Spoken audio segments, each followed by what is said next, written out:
In this demonstration, I'm going to show you how to create and manage Windows disk partitions without using a graphic user interface, or GUI. Normally, when you need to create a new volume on a hard disk, you right-click Start and use the Disk Management utility. When the option is available, it's the easiest way to create and manage your disks. There may be times when it isn't available, though, so it's good to have a contingency plan. For example, to maintain a smaller footprint, Windows Server is often installed without a GUI interface. This is known as a Windows Server core installation. In situations like this, you'll need to know how to create and manage your disks from Command Prompt or PowerShell. Today we'll be using Command Prompt. The utility we use for this is called DiskPart. To get started, I click on the search icon and type Command. As I do need to run DiskPart with administrator rights, I'll come over here and select Run as Administrator. To start this utility up, I type DiskPart and press Enter. Notice that our prompt now confirms to us that we're in this utility. To find out which disks are currently installed on this system and what their statuses are, I'll type list disk and press Enter.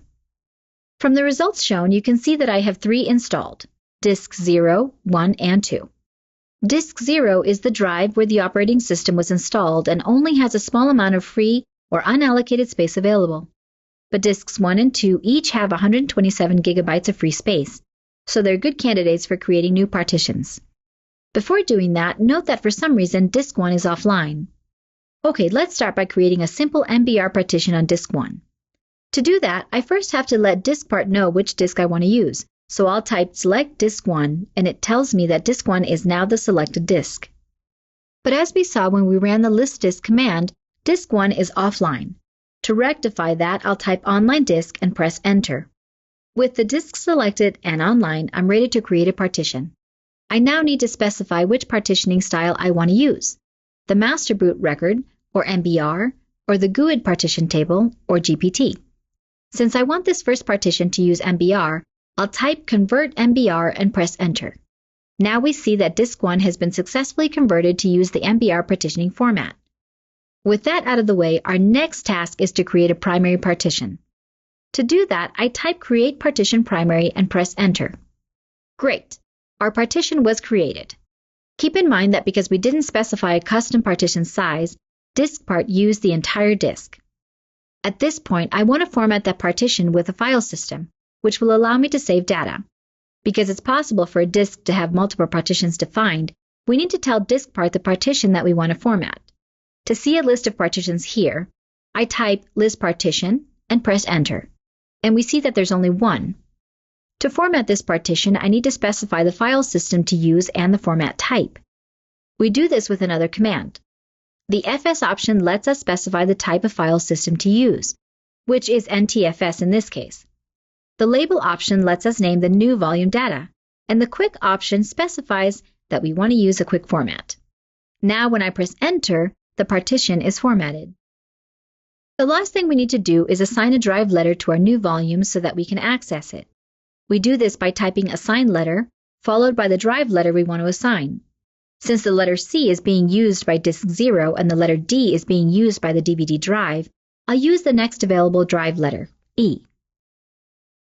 Now when we open File Explorer, we see that the E, or the data, drive is available for use. You can also see this from the DiskPart prompt by typing List Volume, which again shows you that the data volume has been created and assigned the drive letter of E. Here you also see that the NTFS file system is being used and the status of the disk is healthy. Let's partition our last drive, but this time let's use the GPT partition style. Currently, the only disk that has unallocated space on it is Disk 2, so I'll type Select Disk 2. And as we did before to specify a partition style, I'll use the Convert command, but I'll specify GPT this time. For this disk, I want to have more than one volume, so instead of using the entire disk, let's specify a size. To do that, I'll type Create Partition Primary. Then, to specify the size, I use the size equals 63,000 option and press Enter. Now the 63,000 is in megabytes, which means that our volume will be about 63 gigabytes in size. To see the drive's current state, I type List Partition. Notice that when I do, though, there are 2 partitions instead of just 1. That's because when we specified that we wanted to use GPT, it automatically created its own small EFI system partition. So the 63 gigabyte primary partition we just created is partition 2 this time. Since there are now 2 partitions on this disk, I need to tell DiskPart which one I want to use. I'll type select partition 2. Like we did before, we use the format command to prepare the disk. As you can see from this command, we specified that we wanted to use NTFS, and the label for this disk will be Finance. Next, to assign a drive letter to this new partition, I'll type assign letter F, the next available letter, and press Enter. Now when I type list volume, you see that the Finance volume was successfully created. When I open Disk Management, you not only see that the Finance volume was created, but also that I still have about 65 gigabytes of unallocated space I can use to create one or more volumes. Since this disk was initialized using GPT, to create the next partition in this unallocated space, I'd use the same command from earlier, create partition primary. And then we'd format the drive and assign a drive letter as we did before. We won't take the time to do that now, so to close DiskPart, I just type exit. That's it for this demonstration. In this demo, we showed you how to use the DiskPart command to create partitions and file systems on a Windows system. We first used DiskPart to create and format an MBR disk. We ended by using DiskPart to create and format a GPT disk.